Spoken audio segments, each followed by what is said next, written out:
Salam uşaqlar. Başlayaq üslü funksiya və loqaritmanın qarşılığı öyrənməyə. Üslü funksiyada y bərabərdir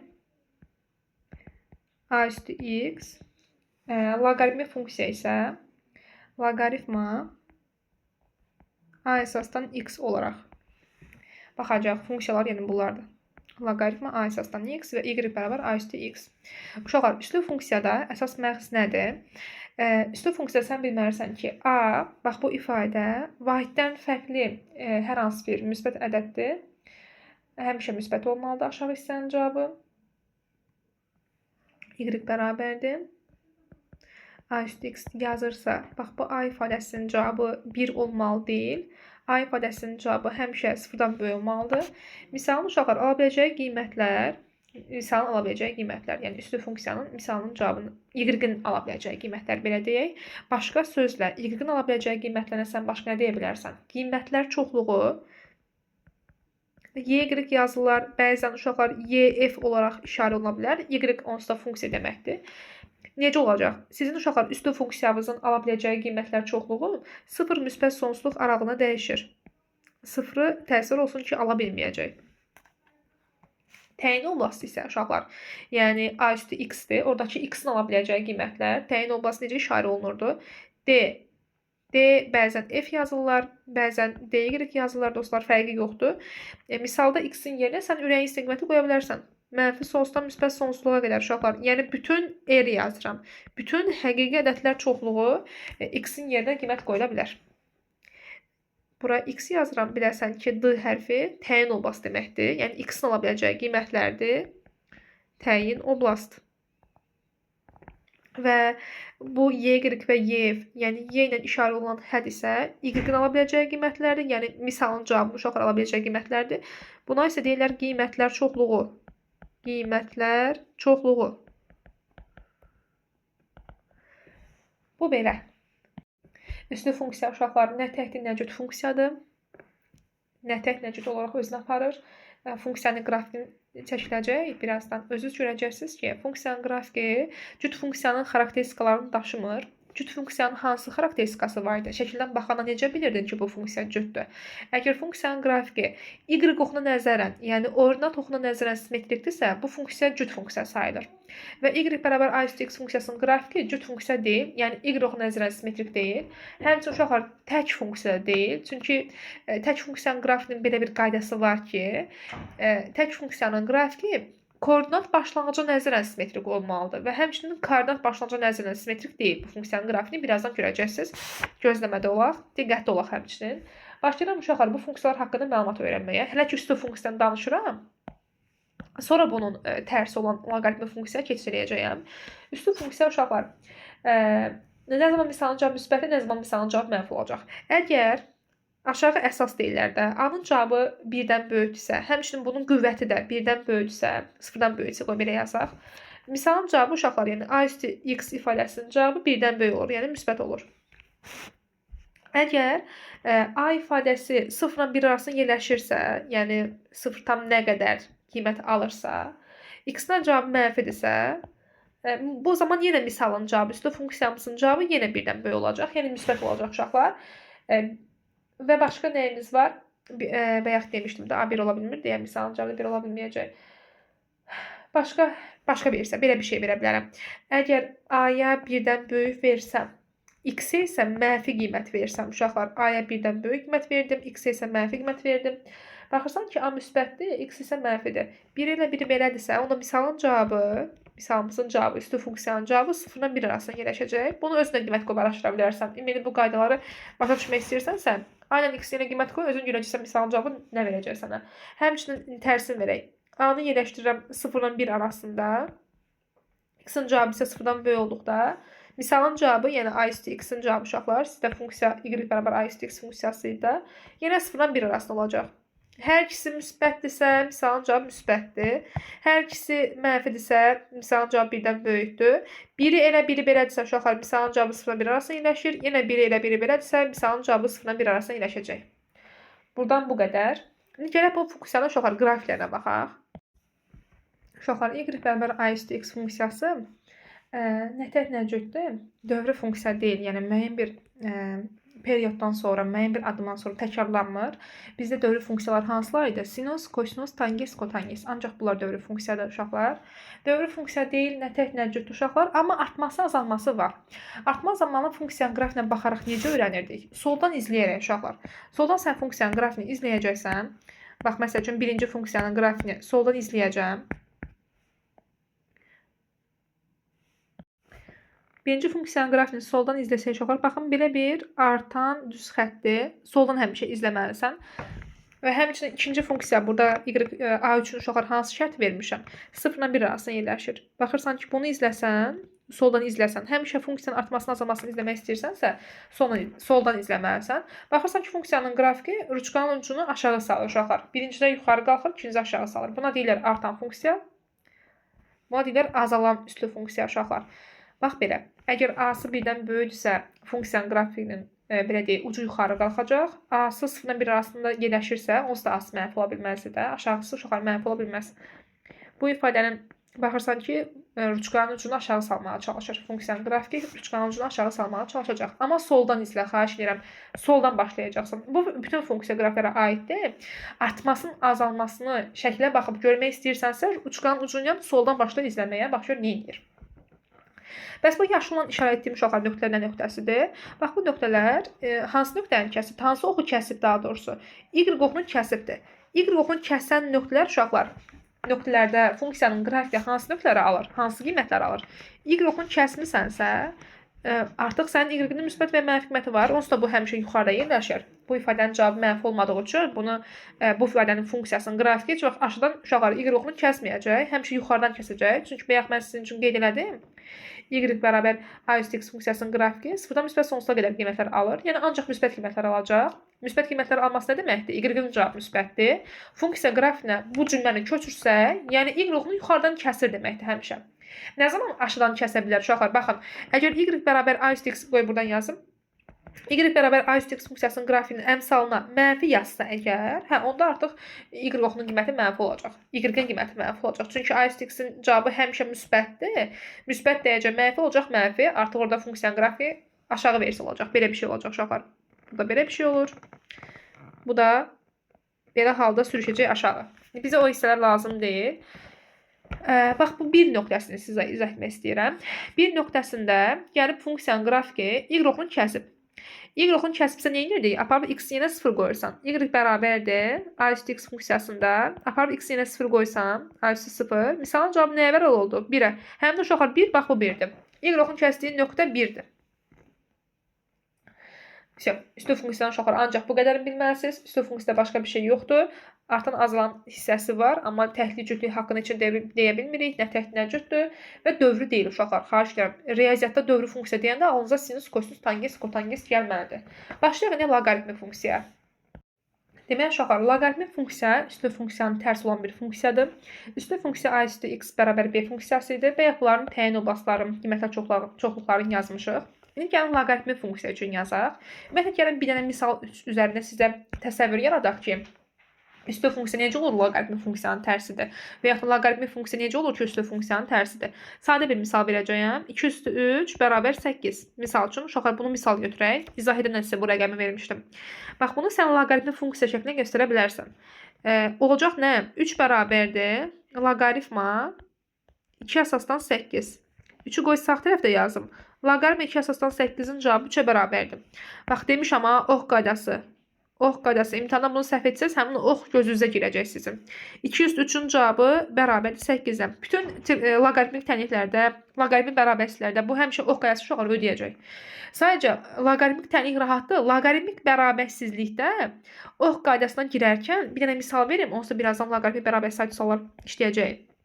Məsəl üçün, loqaritma 2 əsasdan x, böyük vermişəm 4. Burada böyük bərabər, kiçik bərabər və yaxud da böyük, kiçik fərqi yoxdur uşaqlar. Mən misal üçün random atdım. X-in cavabı buradan böyükdür. 2 üstü 4. 2 üstü 4 neçə eləyəcək? 16 eləyəcək. Bir də var uşaqlar, sizə belə bir sual verim. Loqaritma 0,2 əsasdan x böyüdür 4-dən. Rəqəmləri, işarələri falan eyni qoydum. Sən burada fikir verməlisən. Tənlikdə demirəm, bax yenə deyirəm. Loqaritmik tənlikdə vecinə deyil. Loqaritmik bərabərsizlikdə vecinədir. Aşağı əsas 0-dan 1 arasındadırmı, yoxsa 1-dən böyük qiymətləri alırmı? Çünki bizim loqaritmanın aşağısını uşaqlar birazdan qeyd edəcəyəm. Təyin obaslarını falan yazmadım. Təsəvvür yaransın deyə belə bir misal işlədim. Loqaritmik funksiyanın aşağı əsası həmişə müsbət olmalıdır.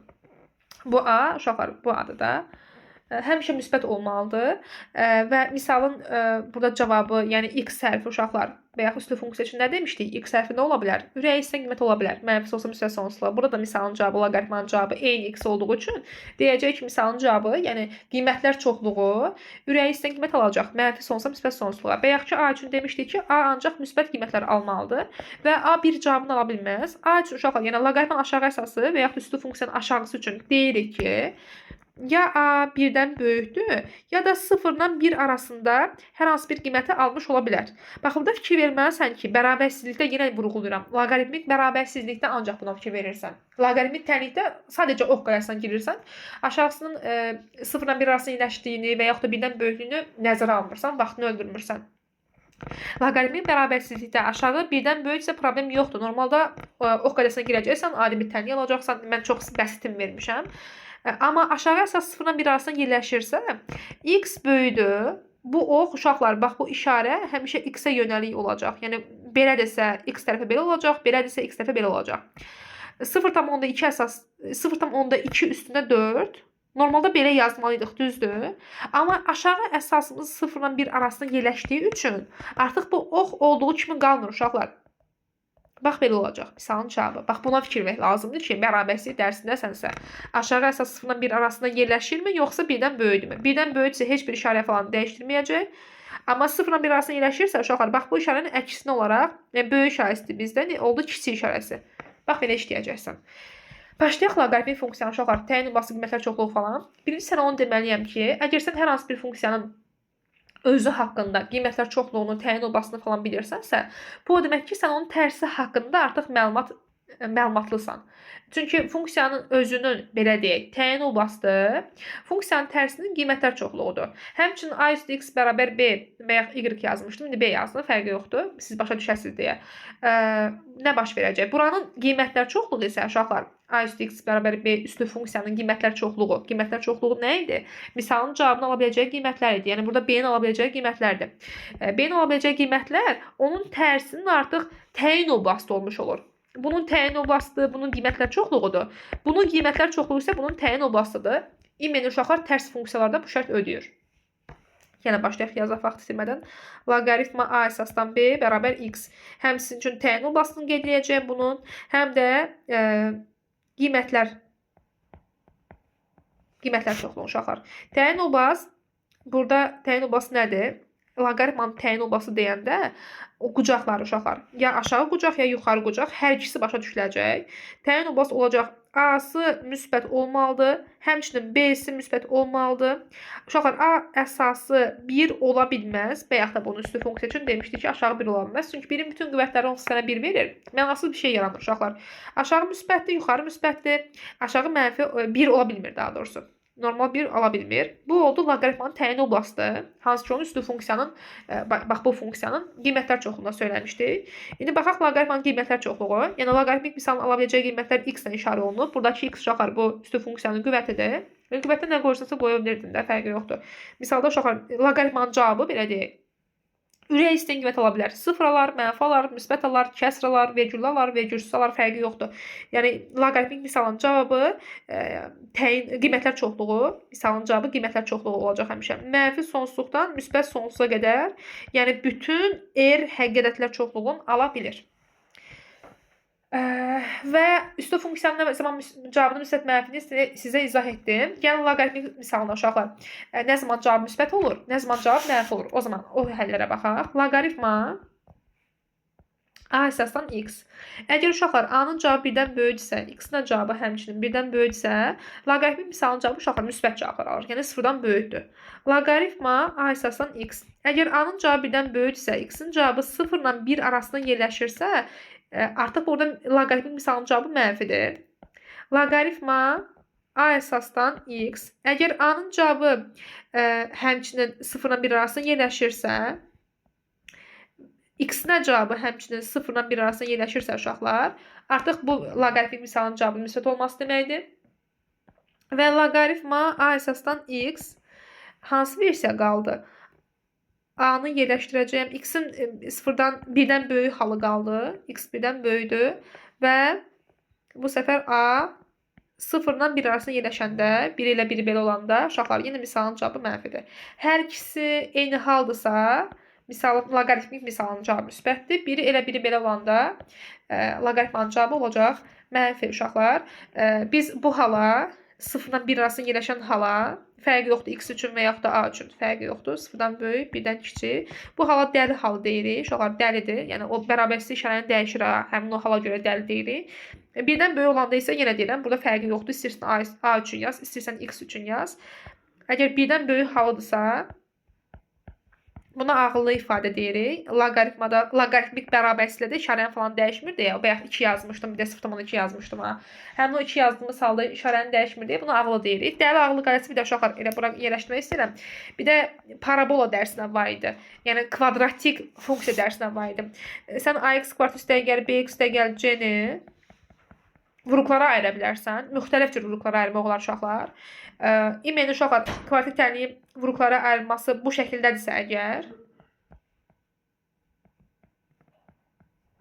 burada müsbət mənfilərin yeri dəyişə bilər, problem yoxdur. Mən elə bu misal üçün üzərinə izahlayacağım sizə.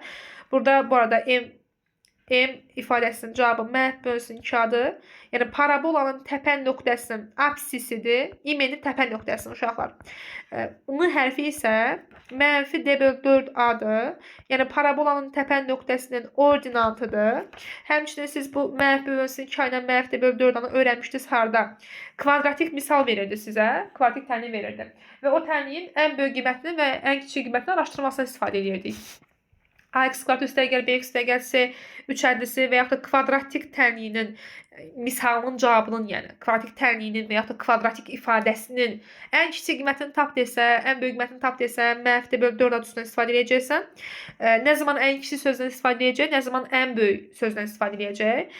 Əgər a misalı müsbətdirsə, deyəcək ifadənin ən kiçik qiymətini tap. A ifadəsinin cavabı mənfidirsə, yəni x-in kvadratının qarşısında duran misal var ha. O ifadə mənfidirsə, deyəcək misalın cavabının ən böyük qiymətini tap. Bir də belə bir cümlə qura bilər sizin üçün. Deyəcək x-in hansı qiymətində. X sözünün əvəzində arqumentin hansı qiymətinə deyəcək. Və yaxud da misal uşaqlar x-in aslı eləməz. Belə bir şey yazar. Y-in kvadratı çıxılsın, atıram o özünə bunu. 4y üstəgəl 7 məsəl üçün. Deyəcək y-in hansı qiymətində. Yəni bizdə məchul həmişə x olub deyə x üzərinə izah edirik. Məchul y də ola bilər. Məchul c hərfi ola bilər, d hərfi ola bilər, fərqi yoxdur. Hansı qiymətində əkiqə alır və yaxud da əbiqə alır soruşursa, nə etməlisən sən? Mənfi b bölünsün 2 adısından istifadə edəcəksən. Və uşaqlar, ifadənin cavabının ən kiçik və ən böyük qiymət tapmaq üçün dedim ki, mənfi d bölü 4-dan istifadə etmək lazımdır. Mənfi d bölü 4-danı hər dəfə yerinə qoyub yazmaq biraz əziyyətdir. Mənfi d bölü 4-danı hesablamaq üçün daha alternativ üsul demişdim sizə. Mənfi b bölü 2-ni hesablayırsan, hansı sözünü işlətməsə belə mənfi b bölü 2-ni hesabla. Misalda x-lərin yerinə qoy. Misalın cavabı, aldığı misalın cavabı mənfi d bölü 4-danın cavabı olmuş olacaq. Onsuz da mənfi d bölü 4-də aşağı sizin misalınızın, yəni ifadənin ala biləcəyi ən kiçik qiymət və yaxud da ən böyük qiymət soruydu. Bilizdə nə zaman ən kiçik olur, nə zaman ən böyük olur. Təzədən təkrarlamayaq. Bu dəli ağılı söhbətini deyəcəkdim həmən. Nə zaman dəli ağılı söhbəti uşaqlar var? Bir loqaritmik misalda, bir də kvadratik funksiyada, kvadratik tənlikdə belə deyək. Burada misalı bu şəklə verib, deyək belə veribdir. 5 vurulsun, x çıxılsın 4-ün kvadratı, üstəgəl 7. Deyək ifadənin parabolanın, daha doğrusu təpə nöqtəsinin koordinatlarında. Bir var bunu vurub açarsan, hesaplayasan, mənf bölünsün 2 ilə mənf d bölü 4-dan hesaplayasan. Çünki mənf bölü 2 mənf d bölü 4-də həm ifadənin ən böyük qiymət, ən kiçik qiymət üsullarıdır. Həm də parabolanın təpən nöqtəsini bayaq qeyd elədim. Apsisi və ordinatı. Təkrarlayıram ki, uşaqlar sizin üçün qayda beynimizdə tam otursun. Bir var vurub açarsan, bu ifadəyə bənzədərsən, girəsən bu düslara. Bir var 40-dan artıq baxanda biləsən ki, bu ifadənin mənfi b bölü 2 ayısından mənfi d bölüsünün 4 asının düsturu nə qədərdir? Cavabları nə qədərdir? Bax, burada yazılan ifadə uşaqlar sizin mənfi b bölü 2 ifadəmizin cavabıdır. Sadəcə x yerinə qoysam, misalın cavabını sıra çevirər 4. Yəni, buradan bunun üçün nəyə görə dəli adlandırmışıq buranı? Bu hissəni dəli adlandırmışıq. Yazıldığı işarənin həmişə əksi olacaq. Parabolanın təpə nöqtəsinin koordinatları. Bu isə ağıllıdır. Necə varsa elə. Düsturu açıb da hesablaya bilərsən bu düsturlar vasitəsilə. Fərqi yoxdur uşaqlar. Dəli ağıllı söhbəti bir də burada olacaq. Bir loqaritmada, bir də burada. Baxaq uşaqlar indi loqaritmik funksiyanın qrafikinə. Bu funksiyada həmçinin nə tək nə cüt funksiyadır uşaqlar, çünki simmetriyası yoxdur. Təklik və cütlük funksiyalarının qrafiklərini şəklindən almaq istəyirsənsə, simmetriya axtarmalısan. Cüt funksiyanın qrafiki bayaq dediyim kimi, mən cümləni uzadıram ki, sən özün üçün dilində artıq təkrarlayasan həmin sualın cavabını. Cüt funksiyanın qrafiki Y oxuna nəzərən simmetrikdir, yəni ordinat oxuna nəzərən simmetrikdir. Tək funksiyanın qrafiki koordinat başlanğıca nəzərən simmetrikdir. Məsəl üçün, tanıdığınız düz xətt uşaqlar tək funksiyadır. Düz xəttin düzü necə idi? Kx mərkəzdən keçəndə, o birisi simmetrik deyil. Y bərabər kx təqəl b, nə tək nə cütdür. Loqaritmik funksiyanın qrafiki uşaqlar nə tək nə cütdür. Heç bir oxa nəzərən simmetrik deyil. Həmçinin dövrü deyil. Dövrü çünki olması üçün funksiyanın qrafiki sinüs, tangens, kotangens nəsə olmalıdır misalın içərisində. Amma artma, azalması burada var uşaqlar. Baxırsan ki, bu birinci şəkildə gəlibdir x oxunu kəsibdir. Bayaqki funksiya haranı kəsmişdi? Harda kəsmişdi? Y oxunu müsbət 1-də kəsmişdi. Bu da onun təsiridir uşaqlar. Bu x oxunu müsbət 1-də kəsir. Niyə? Y loqaritma a əsasdan x idi. Misalın cavabı b-yə bərabər idi. Y oxunu kəsibsə, x oxunu kəsibsə daha doğrusu, x oxunu kəsin nə baş verir? Y-in qiymətinə 0 qoyacaqsan. Yəni misalın cavabına 0 qoyacaqsan. Loqaritma a əsasdan x bərabər 0-a. Ox qaydasına girsəz, uşaqlar, ox qaydası 100% var. Loqaritmik tənlikləri, loqaritmik misalları işləmək üçün ox qaydasına giririk 99%-də. X-in cavabı neçə qalacaq? A üstü 0. Üstü 0 bütün ədədləri 1-ə çevirir. X-in cavabına qaldı 1. Yəni ona görə gəlib bir nöqtəsini kəsib uşaqlar. Və qollar soldan izləyirsən, baxırsan ki, sənin qolların yuxarı qalxır. Bu artanı dostlar, artan loqaritmik funksiyadır. Burada isə azalan loqaritmik funksiya olacaq. Baxırsan ki, sənin qolların aşağı düşübdür. Bilizdə artıq 1 hardan gəlib çıxır. Qollar da aşağı düşür. Soldan izləmək lazımdır funksiyanın qrafikini. Loqaritmik funksiyanın uşaqlar qrafikləri haqqında qurtardıq. Başlayaq loqaritmik funksiyanın xassələri haqqında. Ən sadə xassəsi deyir ki, loqaritma aşağı əsasdan yuxarı əsas eynidirsə, misalın cavabı 1-ə bərabərdir. Gəlin bunu sizə uşaqlar isbat edeyim. Ox qaydasına girsən, buradakı ifadə bərabərdir. A üstü 1-in cavabına, A üstü 1-in cavabı ilə ayrılır. Loqaritmanın yuxarısı aşağısı eynidirsə, misalın cavabı 1-dir. Bu olsun uşaqlar birinci xassəmiz. İkinci xassəmiz, loqaritma A əsasdan 1-in cavabı 0-dır. Niyə? Gəlin bunu uşaqlar sizin üçün isbat edək. Burasının cavabı 1-dirsə, 1 bərabərdir. Ox qaydası A üstü 0-ın cavabına bərabərdir. A üstü 0 isə sənə 1 deməkdir. Yəni, bu buna bərabərləşir. Doğru yazmışıq. Üçüncü bəndimizdə yəni, belə bir şey baxaq uşaqlar. Loqaritma aşağısı 10 əsasdan, yuxarısında hər hansı bir hərf versin, fərqi yoxdur. 10 əsasdan x uşaqlar. Bax, bu loqaritmik funksiya deyirlər onluq loqaritma. Onluq loqaritma uşaqlar. Niyə onluq loqaritma deyirlər? Çox istifadə olunan bir qiymətdir. Artıq bunu şablonlaşdırıblar, belə deyək. Necə ki, bizim hərəmizin öz adı var. İnsan demirik bir-birimizə. İnsan olaraq xitab eləmirik. Buna da uşaqlar loqaritma aşağısı 10 olanda normal loqaritma deməyəcək buna. L-C aşağısına o hərfini silirsən, yuxarısına yuxarı əsas olduğu kimi qalır. Aşağı əsas uşaqlar yox olur. Bu bilsiz necə yaranıbdır? Hər dəfə 10 yazmaq əvəzinə biraz tənbəlik olub da, tənbəliklərinə görə aşağıda onu atqaz ediblər və L-C olaraq yazında biliblər ki, artıq bu onluq loqaritmadır. Aşağısına uşaqlar ilk başlarda qaçdırırsansa 10 yazarsan, amma bir ki aşağısı boş deyildi, onun aşağısı 10-dur və onluq loqaritma adlanacaq uşaqlar. Digər adlandırma isə loqaritma Y əsasdan x-dir. Y çox adam tanımır. Pi kimidir? Pi-ni tanıyırsınız. Pi 3,14-dür. İrrasional bir ədəddir. Dövrü falan yoxdur. Saf deyil, qarışıq deyil, heç biri deyil uşaqlar. Təqribi olaraq 3,10 ilə bərabərdir hətta. Çünki bunun sonu yoxdur. Heç bir rəqəmdə təkrarlanmır. Və Y də uşaqlar irrasional ədəddir. Y ədədi də həmçinin pi kimi irrasionaldır. Sonlu yoxdur, sonsuzdur. Saf qarışıq deyil. Çünki heç bir rəqəm burada təkrarlanmayacaq. Bu da 2,7, 1, 8, 2 nəsə. Belə davam edir. Ehtiyac yoxdur. Əgər loqaritmanın aşağı uşaqlar Y ilə ifadə olunubsa, buna da deyirlər natural loqaritma. Natural loqaritmanın da şablonvari qısaldılmış versiyası ln-dir. Aşağısının Y hərfi var, uşaqlar sadəcə yazmırlar. Sadəlik olsun deyə belə ifadə edirlər. Yəni, yuxarı əsas gəlib düşür. Bura yazılış qaydası belədir. Yəni, artıq x-i yuxarı yazmırlar. Elə ortaya yazılar, gedir. Aşağı əsas Y-dir, bunu bilin. Bu da oldu sizin natural loqaritmanız. Natural loqaritma. Aşağısı 7-dir. Başlayaq bəzi xassələrə uşaqlar. 5-ci xassəmiz olsun. Əgər loqaritmanın aşağısı və yuxarı əsasları eynidirsə, Aşağı yuxarı əsasları eyni olduğunu yazmışıq. 2 dənə loqaritma verirsə, aşağı əsasları eyni olsa, loqaritma A əsasdan misal üçün B, üstəgəl gəl loqaritma A əsasdan C. Olacaq uşaqlar loqaritma aşağıda olacaq A əsasdan B ilə C-nin hasili. Toplamadırsa, yuxarı əsaslar aşağı əsas olduğu kimi qalacaq. Yuxarı əsaslar isə bir-birinə vurulacaq. 6-cı xəstə bunun çıxma versiyası uşaqlar. Loqaritma, bunlar misallar işləyəcəyim deyə artıq bura misallarını yazmıram. Loqaritma A əsasdan C bərabərdir. Loqaritma uşaqlar A əsasdan B çıxılsın C. B bölünsün. Üzr istəyirəm. B bölünsün C. Aşağı əsas olduğu kimi qaldı. Əgər loqaritmalar arasında çıxma varsa, loqaritmalar bölünəcək. 7-ci xəstəmiz. Hansını yazacaq? Ən çox bəyəndiyimiz xəstə uşaqlar A üstü loqaritma A əsasdan B. Burada dostlar aşağı əsas baxırsan ki, hər hansı bir ədədin qüvvətinə loqaritma yazıbdır. Loqaritmanın aşağı əsası A-dır. Onda bu yazdığımız qüvvətlə bu aşağı əsas gedəcək. Təbii ki, loqaritma da silinəcək burada. Cavab qalacaq B. 8-ci xəstə. Əgər bu əsasdan, belə deyək, aşağı əsasdan, loqaritmanın aşağı əsası eyni olmasa, bəs nə baş verir? Belə bir şey olsa, loqaritma A üstü loqaritma B əsasdan C. A üstü loqaritma B əsasdan C uşaqlar təsvir olsun ki, burada heç nə getmir.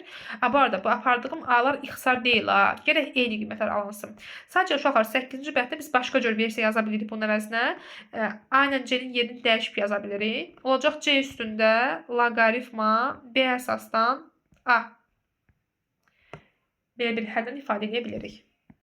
9-cu xəstə uşaqlar. Gəlin qüvvətli misallar işləmək bir də öyrənək. Loqaritma A əsasdan B üstü N yazaq. Burada yuxarı əsas B-dir və B-nin qüvvəti verilibdir.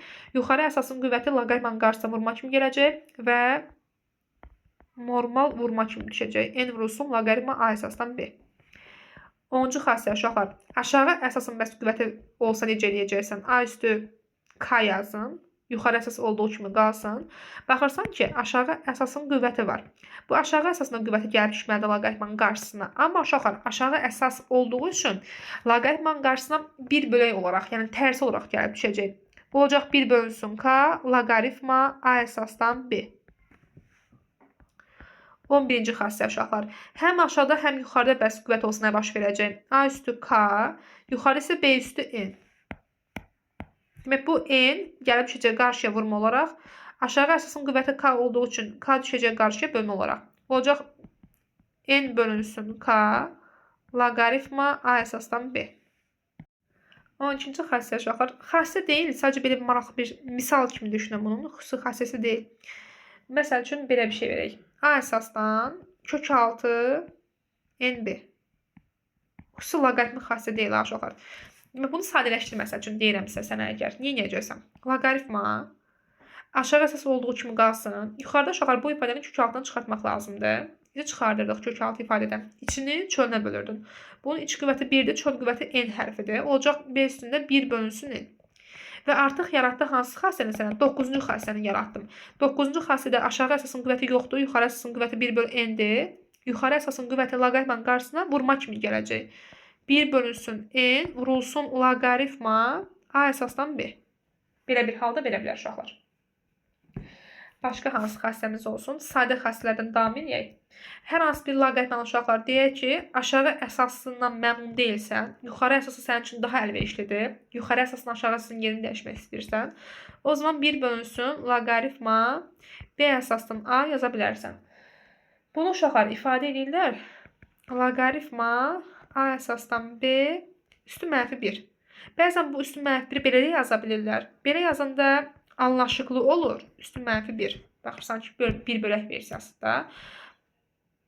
Bəzən də belə yazılır. Məsələn, loqaritmanın başına qüvvət yazılır. Uşaqlar G hərfinin başı tərəfdən belə yazırlar. Nə A, nə B, çölə yazmırlar. Bax, bu hissəyə yazmırlar. Loqaritma məsəl üçün A əsasdan B-nin kvadratı deyirsə sənə, loqaritma A əsasdan B-nin kvadratı. Ya belə qoyacaq bunu, ya da belə yazacaq. Baxın, loqaritma A əsasdan B-nin kvadratı. Yəni, bu 2 B-nin başına düşmür. A-nın da başına düşmür. Sən burada loqaritma A əsasdan B-nin cavabını hesablayacaqsan, sonra aldığın cavabı kvarta yüksəldəcəksən. Aydın oldu mu? Belə bir qəliz yazılış tərzi var. Bu xəstə burada bitsin. Davam edirəm uşaqlar. 13-cü xəstə. 13 dedik. 14-cü xəstə. 14-cü xəstə nə olsun uşaqlar? Deyək ki, loqaritmanın aşağı əsasından və yaxud yuxarı əsasından mən məmnun deyilsəm, belə bir fikir ağla gəlib ki, loqaritmanın aşağı əsasını dəyişəsən. Deyirsən ki, kaş bu aşağı əsas başqa bir şey olardı. Qeyri-məhsuldar düsturdur uşaqlar, amma bunun tərs versiyasını izah edəcəyim, hansı versiyası düşür sizə. Deyək ki, hər hansı bir loqaritma A əsasını C əsasına çevirmək istəyirəm. Mən C əsasından görmək istəyirəm bunları. Bax, belə qeyd edəcəksən. Bu sənin artıq qaydandır. Əgər sən loqaritmanın başqa bir əsasdan göstərmək istəyirsənsə, belə yazmalısan. Yuxarıda olacaq yuxarı əsas, aşağıda olacaq aşağı əsas uşaqlar. Belə bir sual verir. Loqaritma misal üçün 2 əsasdan 16 bölünsün loqaritma 2 əsasdan 25. Nəsə 50 yazdıq da, 50 olsun. Və sən yiyəcəksən. Baxırsan ki, bu da əslində. Bunu yazdılar sənin üçün. 2 sonradan gələndir. C hərflərdir. Mən yəni bunları siləcəyəm. Olacaq loqaritma A əsasdan B. Bizdə A-nın yerinə uşaqlar 50 dayanıb. B-nin yerinə isə 16 dayanıb. Loqaritma 50 əsasdan 16 olacaq. Və yaxud da sən loqaritma 50 əsasdan 16-nı 50 əsasdan 16-nı 2 əsasdan loqaritma çevirmək istəyirsənsə, loqaritma 2 əsasdan 16 bölünsün loqaritma 2 əsasdan 50 yazmalıydın. Yəni burada qayıtmağı bacarın. Həmçinin burada qayıtmağı bacarın. Görməlisiniz onu. Bir də sonuncu uşaqlar qaydamız 15-ci qaydamız olsun. A üstü kökü altında loqaritma A əsasdan B verək. Bu bərabər olacaq uşaqlar. B üstü kök altında loqaritma B əsasdan A-ya. Loqaritma B əsasdan A-ya. Belə bir xassəmiz var. Bu loqaritma uşaqlar kökün altındadır. Tam olaraq kökün altındadır. Bunu nəzərə alın. Xassələr bitdi. Loqaritmanın qaydasından uşaqlar bu qədər. Loqaritmanın başqa bir qaydası yoxdur. Bütün qaydaları sizin üçün yazdım. Uğurlar.